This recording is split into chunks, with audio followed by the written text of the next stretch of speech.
E a gente vai seguindo aqui na nossa programação, sempre atentos a todas as notícias, ouvindo os grandes especialistas. Chegou a hora da gente começar nossa rodada de entrevistas com ele, Alex Agostini, economista-chefe da Austin Rating, aqui na nossa programação da BMC News. Bom dia, Alex, bem-vindo. Bom dia, Paula, tudo bem? Desculpa a informalidade, eu estava em trânsito e vim aqui só para atendê-los, porque é um tema extremamente importante. Imagina, Alex, o importante é a notícia. Muito obrigada por estar aqui, inclusive pela sua análise, né, fundamental aqui para a gente entender nessa surpresa, vamos dizer assim, que acabou pegando o mercado todo com essa mudança ali da visão da Moody's, né, diante do aumento da nossa dívida pública projetada, dificuldades de controle fiscal que a gente tem falado bastante. Como que você avalia essa decisão da Moody's, então, de elevar o rating do Brasil? Essa mudança, ela reflete realmente uma melhora ali sustentável da nossa economia? Olha, Paula, bom, desde 2023, sempre que há oportunidade, quando nós conversamos, nós abordamos esse tema, né, do rating soberano, porque é importante para todo o desenvolvimento do país quando o Brasil chegar a atingir o grau de investimento. Mas, a priori, está um pouco longe. Aliás, na nossa última entrevista, com a presença do Felipe Nascimento, nós abordamos esse tema, né? E a Austin, naquele momento, isso eu estou falando 2 semanas atrás, nós falávamos que o viés era muito mais por uma mudança da perspectiva, né? Saindo de positiva para estável, do que o inverso. E aí veio a Moody's e surpreendeu todo o mercado. E eu confesso que eu não compreendi muito bem a nota de esclarecimento e justificativa de elevação da nota, né, da Moody's. Por quê? Ano passado, a Austin, Fitch e S&P, nós elevamos a perspectiva do rating soberano do Brasil. Por quê? Naquele momento, 2023, havia a aprovação do arcabouço fiscal, que tinha sido amplamente aceito pelo mercado financeiro, os investidores.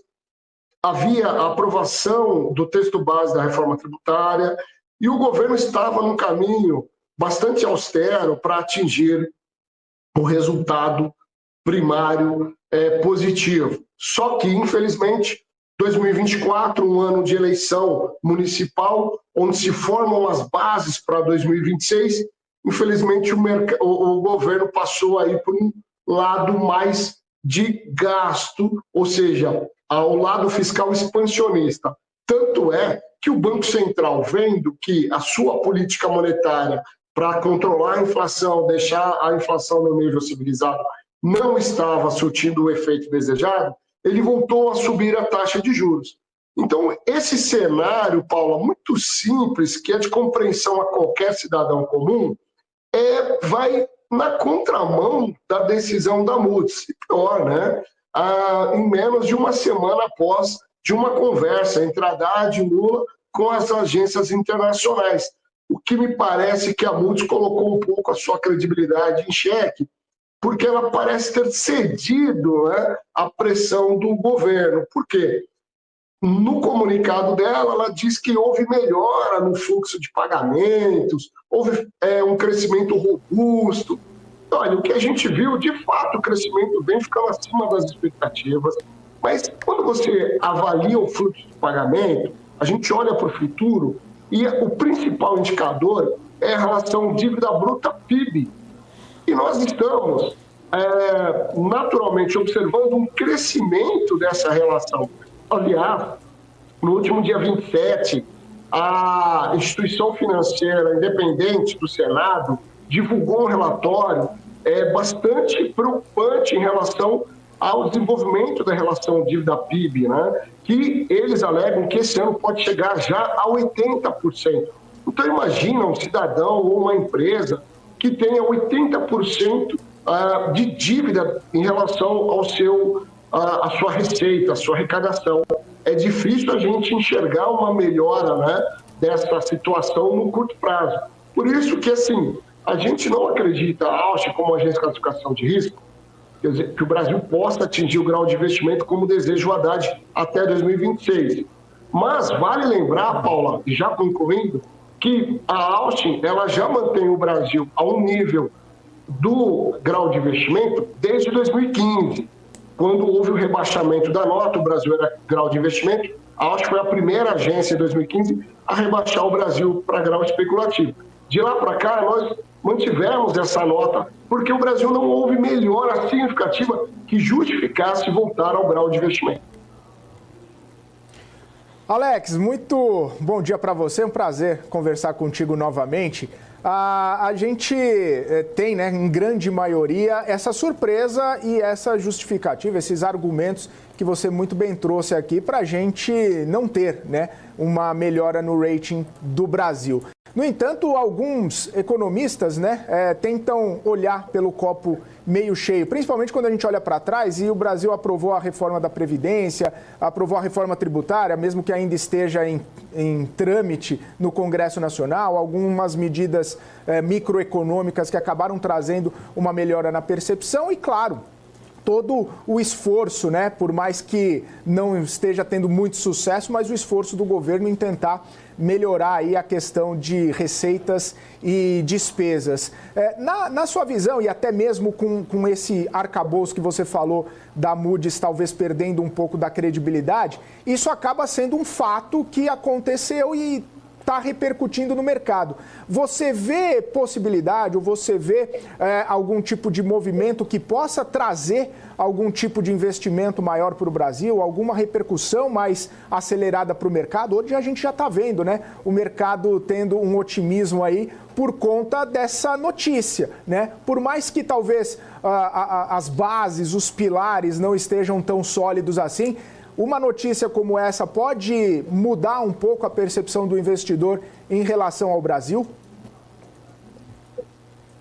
Pode sim. É claro que todos nós estamos ansiosos por boas notícias, né? E se a gente isolar só a notícia da Moody's, sim, de fato, uma boa notícia. O que a gente coloca à mesa, na discussão, quais foram os fundamentos utilizados para essa melhora. E os fundamentos não fazem muito sentido para essa melhora.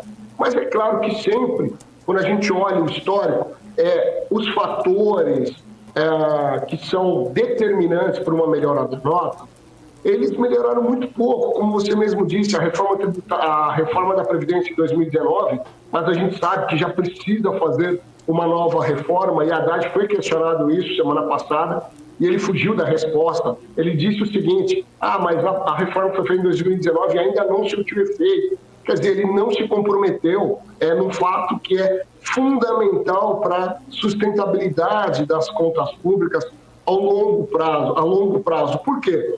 Porque nós, como agência de classificação de risco, nós olhamos a sustentabilidade da nota do país, do rate soberano, no longo prazo. Não é amanhã, não é em cima de um fato pontual. É uma estrutura que vai se formando ao longo do tempo e isso é convertido em nota, né? Então, o Brasil ele fez parte da lição de casa, por isso que ele melhorou a perspectiva da nota, né? Então, a Austin, S&P, Fitch, nós, ano passado, melhoramos a perspectiva da nota. Indicamos o seguinte: olha, o Brasil está no caminho certo, mas precisa melhorar os fundamentos. Quais são os fundamentos? Reduzir, por exemplo, o nível de despesas do país. E isso não aconteceu, pelo contrário. O que nós vimos foi o governo acelerar, né, vários programas sociais, citando alguns, o Vale Gás, Pé de Meia, que, aliás, são métricas para fiscais que ele utiliza para excluir isso do cumprimento da meta fiscal. Então, para nós, de uma forma bastante sóbria, transmite uma fragilidade nesse projeto que o governo tem para atingir o resultado primário ou o resultado fiscal muito próximo de zero em 2025. Gera dúvidas. O governo não fala em redução do tamanho do Estado, pelo contrário, ele está aumentando o tamanho do Estado. Não fala em reformas, concessões, privatizações. O que a gente sempre está olhando é um aumento da arrecadação via revisão de pensões, revisão de bets, sabe? Coisas que não são sustentáveis a longo prazo. Então, isso para nós é preocupante. Veja, de novo, o mercado ele está ávido e é necessário que haja alguma informação positiva. O fato isolado é positivo, mas isso, em se tornar fato para reverter o processo de investimentos e o Brasil passar a ser uma ilha de prosperidade, vai demorar, até porque muitos fundos de pensão que têm trilhões de dólares no mundo inteiro só investem em países, compram títulos públicos de países quando são classificados como grau de investimento. O Brasil, pela Austin Rating, está um passo a atingir isso, mas desde 2015 nós estamos nessa condição. E eu acho muito difícil o contexto atual, o Brasil atingir isso até 2026.